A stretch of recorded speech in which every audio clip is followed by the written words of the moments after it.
Israel ও যুক্তরাষ্ট্রের যৌথ হামলায় ইরানের সর্বোচ্চ নেতা আয়াতুল্লাহ আলী খামেনি নিহত হয়েছেন। এই ঘটনায় পুরো ইরান শোকে স্তব্ধ হয়ে পড়েছে এবং দেশটিতে ৪০ দিনের জাতীয় শোক ঘোষণা করা হয়েছে।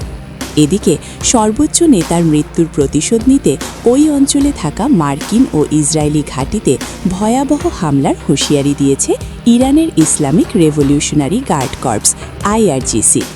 জানা গেছে, শনিবার সকালে খামেনির প্রাসাদ লক্ষ্য করে ইসরায়েলি ও মার্কিন সেনারা এই যৌথ হামলা চালায়।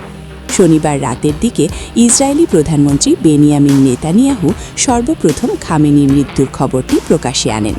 পরবর্তীতে মার্কিন প্রেসিডেন্ট ডোনাল্ড ট্রাম্পও খামেনি নিহত হওয়ার বিষয়টি নিশ্চিত করেন। তবে ইরানের পক্ষ থেকে শুরুতে বিষয়টি স্বীকার করা হয়নি। অবশেষে সকালে ইরানের রাষ্ট্রীয় পর্যায় থেকে প্রধান এই ধর্মীয় নেতার মৃত্যুর খবর আনুষ্ঠানিকভাবে নিশ্চিত করা হয়। খামেনির মৃত্যুতে শোককে শক্তিতে পরিণত করার ঘোষণা দিয়েছে ইরানের অভিজাত বাহিনী IRGC। আধা সরকারি বার্তা সংস্থা ফার্স নিউজ এজেন্সির প্রকাশিত এক বিবৃতিতে বাহিনীটি জানিয়েছে, ইসলামী প্রজাতন্ত্রের ইতিহাসে সবচেয়ে ভয়াবহ আক্রমণাত্মক অভিযান শুরু করতে যাচ্ছে তারা।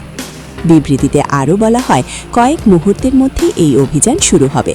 অঞ্চল জুড়ে দখলকৃত ভূখণ্ড, ইসরায়েল ও আমেরিকান সন্ত্রাসী ঘাঁটিগুলো লক্ষ্য করে এই পাল্টা হামলা পরিচালিত হবে। এদিকে ইসরায়েল ও যুক্তরাষ্ট্রের ছোড়া গোলা বারুদে এখনও বিপর্যস্ত হয়ে আছে ইরানের বেশ কিছু এলাকা। সর্বোচ্চ নেতার এমন আকস্মিক মৃত্যুতে পুরো ইরান জুড়ে থমথমে পরিস্থিতি ও শোকের ছায়া বিরাজ করছে।